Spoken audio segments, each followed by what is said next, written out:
Hello students, today we will study Human Development Index.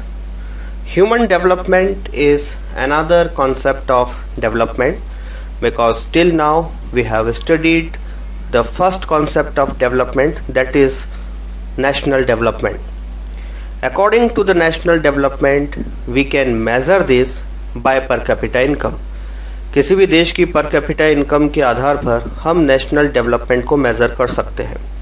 According to the World Development Report, a country will be considered developed if the per capita income is more than $12,056 per annum. और यदि किसी country की पर capita income 955 से कम है तो वह poor country कहलाएगी. So it was the first criteria to judge the national development. Then after we have done the comparison between the Haryana and Kerala. हमने देखा हरियाणा और केरला का कुछ कंपैरिजन किया. Haryana having the higher per capita income than the Kerala, but the Kerala having the good health status, good educational indicators than the Haryana. तो यहाँ पर हमको पता चलता है कि पर कैपिटा इनकम एक एडुकेट क्राइटेरिया नहीं है, सफिशिएंट क्राइटेरिया नहीं है to determine the development of any nation. We have to include some more criterias for judging the perfect development. वैसे हम क्राइटेरियाज को बहुत ज़्यादा बढ़ा देंगे तो हम कोई फाइनल रैंकिंग पर नहीं पहुंच पाएंगे, वो एक वर्थलेस हो जाएगा. It is advisable that we should increase the number of criterias but not too much. We must have at least 2 or 3 criterias to judge the development. Then after हमने केरला और हरियाणा का जो कंपैरिजन किया उसमें पर कैपिटा इनकम रखा, health status को show करने के लिए इन्फेंट मोर्टिलिटी रेट रखा, एजुकेशनल इंडिकेटर्स को देखने के लिए हमने नेट अटेंडेंस रेशियो को रखा, and we done the comparison and we found that per capita income के साथ हमें इन 2 तरह के इंडिकेटर्स को भी यूज करना चाहिए, 2 तरह के क्राइटेरियाज को भी यूज करना चाहिए. Now we are moving towards the human development index. Actually यह human development index भी 2-3 क्राइटेरिया पर बेस्ड है जिस पर हर एक कंट्रीज के ह्यूमन बींग्स, हर एक कंट्रीज के सिटीजन का डेवलपमेंट मेजर किया जाता है. अब कंट्रीज का डेवलपमेंट तो अपन ने नेशनल डेवलपमेंट पर कैपिटा इनकम पर देखा, लेकिन वहाँ के लोग कितना एक पॉल्यूशन फ्री एनवायरनमेंट में रह रहे हैं, कितना न्यूट्रिशनल डाइट ले रहे हैं, बैलेंस्ड डाइट ले रहे हैं, वहाँ पर हेल्थ सिस्टम अच्छा है या नहीं, तो इसको भी हमें जज करना है. साथ में वहाँ के लोग कितने स्किल्ड हैं, पढ़ाई लिखाई कैसी कर रहे हैं, उनका एजुकेशनल स्टेटस कैसा है, ये भी हमें पता करना है. तो हमें पता चलेगा कि वहाँ के लोग एक डेवलपमेंट की ओर बढ़ रहे हैं. If the people are enjoying a quality atmosphere, quality diet, nutritional diet, if they are studying into the school, it means there is process is going on of the human development. So here we will take the health status point of view criteria, that is what life expectancy rate. Life expectancy rate का मतलब है on an average किसी भी देश के person कितना जीते, उनकी on an average लाइफ कितनी है. जैसे कि if you talk about our country's life expectancy is 68.8 years. इससे पता चलता है हमारा देश को लगभग पर्सन 68 ईयर्स की लाइफ जीता है. अब यहीं पर बात करें हम सब सारा अफ्रीकन कंट्रीज की, तो वहाँ की एवरेज एज आती है 33 ईयर्स के आसपास, बहुत कम है, वर्ल्ड में सबसे पुअर है.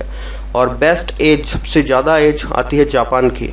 तो पता चलता है कि जापान में जो हेल्थ स्टेटस है, हेल्थ सिस्टम है, वहाँ पर जो हेल्थ केयर सेंटर्स है वो बहुत अच्छा परफॉर्म कर रहे हैं. वहाँ के लोग खाना जो है वो न्यूट्रिशियस खाना खा रहे होंगे, बैलेंस्ड डाइट कर रहे होंगे, एक हेल्दी जीवन जी रहे हैं. वहाँ का एटमॉस्फेयरिक कंडीशन भी बहुत अच्छा होगा, इसीलिए वहाँ के लोग ज़्यादा जी रहे हैं. दूसरा आता है यहाँ पर हमें एजुकेशनल इंडिकेटर्स भी देखना है, तो हम स्कूलिंग का यहाँ पर लेते हैं. ऑन एन एवरेज स्कूल से हम आइडिया लगा सकते हैं कि किस देश के लोग कितना पढ़ाई कर रहे हैं. तो ऑन एन एवरेज 25 साल से ज़्यादा कितने सारे लोगों ने स्कूलिंग कंप्लीट किया है, कितने सालों का.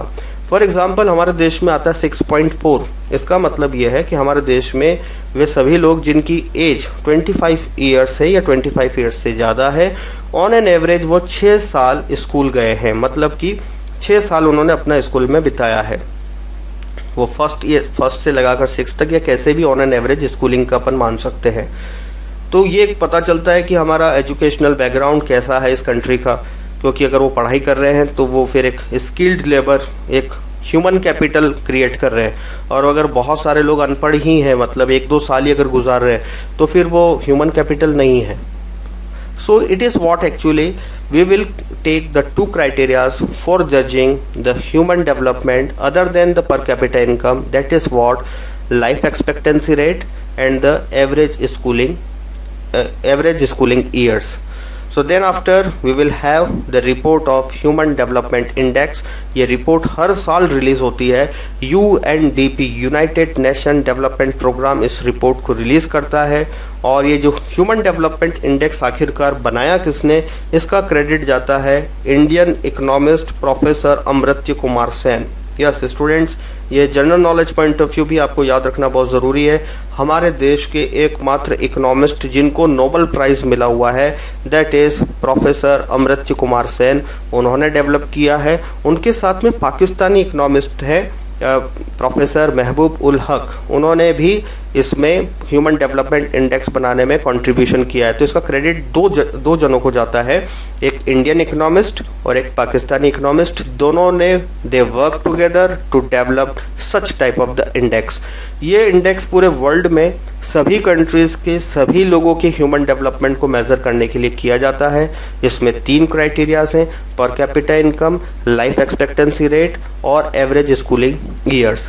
हर साल ये रिपोर्ट रिलीज होती है, UNDP इसको रिलीज करता है, United Nation for the Development Programme. हमारे पास में 2018 की रिपोर्ट है, जिसके अनुसार हम देख सकते हैं at where we are standing. Here the information is given related to some Asian countries, Sri Lanka, India, Myanmar, Pakistan, Nepal और बांग्लादेश। तो यहाँ पर लग रहा है कि Sri Lanka is performing better than India. अगर हम श्रीलंका की पर कैपिटा इनकम की बात करें, दैट इज $11,000 पर एनम और इंडिया का $6,000 पर एनम। श्रीलंका की लाइफ एक्सपेक्टेंसी जो है 75 ईयर्स है, इंडिया का 68 ईयर्स है। एवरेज स्कूलिंग ईयर्स श्रीलंका के आते हैं 11 ईयर्स, इंडिया का आता है 6 ईयर्स। और जो कंसोलिडेट रैंकिंग है श्रीलंका की, that is 76th position in the world और हम आते हैं 130th पोजीशन पर। स्टूडेंट्स, लगभग पूरे देश में 200 कंट्रीज हैं, 200 कंट्रीज हैं, और वहाँ पर इंडिया की जो पोजीशन है वो 130th पोजीशन है, मतलब इतनी अच्छी पोजीशन नहीं है। और Sri Lanka is better than us. बात करते हैं फर्स्ट नंबर पर कौन आता है। वर्ल्ड में फर्स्ट नंबर पर आता है नॉर्वे, सेकंड स्विट्जरलैंड और थर्ड आता है Ireland.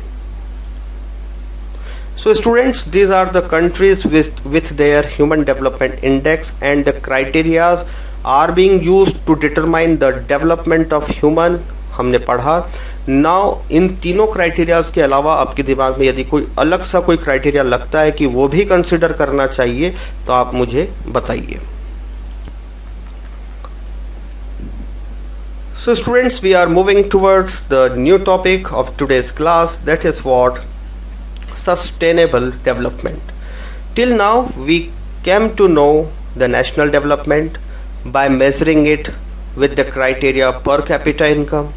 Then after we studied human development by having 3 criteria: per capita income, life expectancy rate and average schooling years. Now the question arises in our mind, at present what type of the development we are enjoying. For example, consider yourself, you belongs to a country which is most developed country, and what type of the lifestyle you are enjoying, what type of the standard of living you are having, all the facilities what you are enjoying right now, you are expecting that the coming generation should also enjoy all these things. आप चाहेंगे कि जिस तरह का जीवन आप अभी जी रहे हैं, जिस तरह की फैसिलिटीज आपको मिली हुई है, वही सारी फैसिलिटीज, वही सारा जीवन कमिंग जनरेशन्स को भी मिले, आने वाली पीढ़ी को भी मिले। बिकॉज अगर हम ऐसा नहीं सोचते हैं तो ये फिर डेवलपमेंट नहीं कहलाएगा। It is not called as the development. और मैं आपको एक बात बताता हूँ कि क्या हम इस दिशा में आगे बढ़ रहे हैं? That is the question, are we moving in to the right direction और नॉट?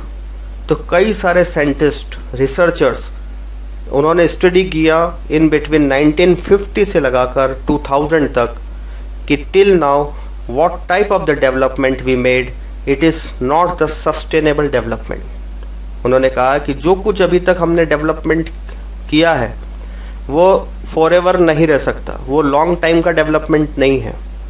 हमारी कंट्री हो सकती है या कोई भी कंट्री हो सकती है कि प्रेजेंट में डेवलप्ड हो, लेकिन फ्यूचर में वह पुअर कंट्री हो सकती है।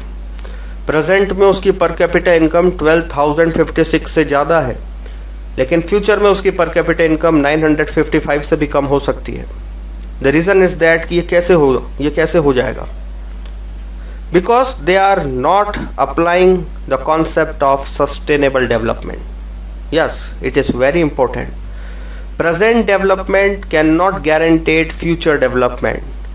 If you want to guarantee your future development, you must follow the principles of sustainable development. तो सस्टेनेबल डेवलपमेंट क्या है?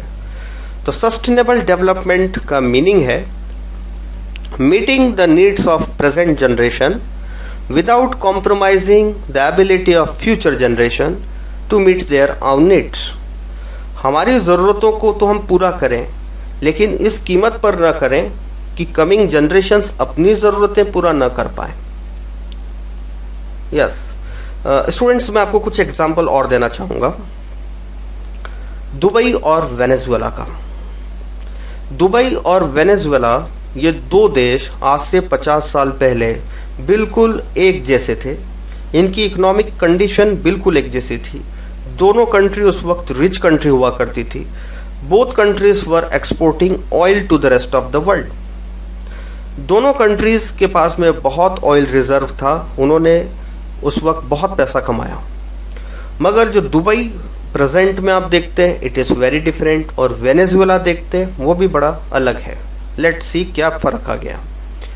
दुबई के जो किंग थे, दुबई को जो वहाँ पर जो पॉलिसी मेकर्स थे, उन्होंने देखा कि आज तो हमारे पास क्रूड ऑयल रिजर्व है और ये हमेशा नहीं रहने वाले। It will last after some time, it may be 10 years, 20 years, 50 years, 40 years, whatever, but it will last definitely. उन्होंने अपने देश में इनकम जनरेट के कुछ अलग सोर्सेस क्रिएट किए। They made another sources, they made their country a tourist country.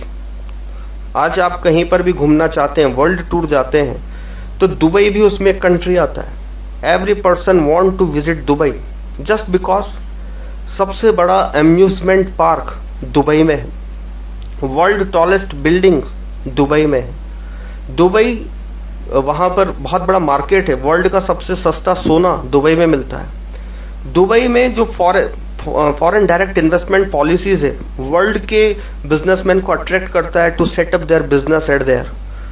Dubai is the world tax haven country, वहाँ tax नहीं लगता है। So there are the different policies which attracts the person to establish their business into the Dubai. और now the Dubai एक oil producing, oil selling country नहीं है। Dubai अब present में एक तरह का हब बना हुआ है, पूरे वर्ल्ड के अंदर एक मार्केटिंग हब बना हुआ है, एक टूरिस्ट कंट्री बना हुआ है। टूरिज्म सेक्टर के थ्रू दुबई अपनी इनकम जनरेट कर रहा है। लेकिन दूसरी तरफ बात करें वेनेजुएला की, वेनेजुएला ने इस बारे में कभी नहीं सोचा कि ये कभी ऑयल रिजर्व भी खत्म होंगे, और वही हुआ। आफ्टर 50 years वहाँ के ऑयल रिजर्व्स खत्म होने की कगार पर आ गए हैं। Now they are having very less oil to sell to the rest of the world. Other than this they are not having any other source to generate the income. They are facing the problems.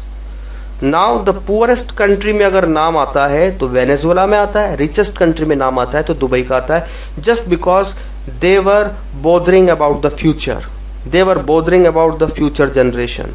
Students, हमें भी यहाँ पर being human we have to concentrate, we have to bother about the coming generation.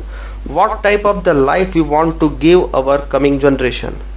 We are using the natural resources which are available in very limited quantity. Definitely it will be exhaust after a certain time. Or what if it will be exhausted. अगर ये खत्म हो जाएंगे तब हमारा जीवन कैसा होगा हमें आज ही सोचना होगा. ये खत्म हो जाएंगे फिर सोचेंगे तब तक हम कुछ नहीं कर पाएंगे. तो फॉर दैट एक सस्टेनेबल डेवलपमेंट की जरूरत पड़ी. सस्टेनेबल डेवलपमेंट ये कहता है कि आप नेचुरल रिसोर्सेज को यूज करिए मगर ओवर यूज मत करिए. You can use the natural resources, but you are not having any right to overuse. Now, what is the overuse? Overuse को समझने का मतलब सीधा सा ये है कि जितनी रेट से ये नेचुरल रिसोर्सेज एक साल में बढ़ते हैं, क्योंकि कंटिन्यूसली एक ये प्रोसेस चलती रहती है ज़मीन के अंदर, एटमॉस्फेयर के अंदर, कि वहाँ पर मिनरल्स बनते रहते हैं, फॉसिल फ्यूल्स बनते रहते हैं. जैसे बरसात होती है ग्राउंड वाटर लेवल फिर से रिफिल हो जाता है, रेप्लेनिश हो जाता है, और हम फिर से इरिगेशन के लिए ग्राउंड वाटर का यूज़ कर कर उसको खाली कर देते हैं. तो हमें उतना ही पानी ग्राउंड वाटर जो एक्सट्रैक्ट करना है जितना कि उसमें आया है, जितना जनरेट हुआ है उतना ही हमारा अधिकार है उसको यूज़ करने का. हमें बहुत ज़्यादा गहराई में ट्यूबवेल्स को डिग कर कर पानी निकालने का कोई अधिकार नहीं है. अगर हम ऐसा कर रहे हैं, if we are using more of the pump set, more of the tube wells, we are digging more into the depth to get more water, it is what the overusing. अगर हम इस तरह का overusing कर रहे हैं, we will very soon exhaust our natural resources.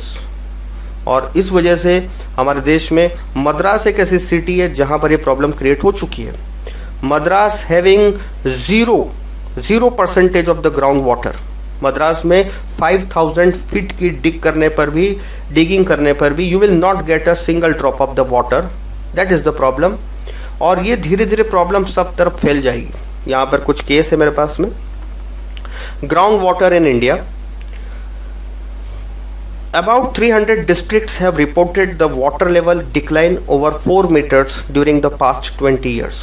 300 जिलों की कुछ इंफॉर्मेशन आई है कि पिछले 20 सालों में उनका वाटर लेवल 4 मीटर से और नीचे चला गया है.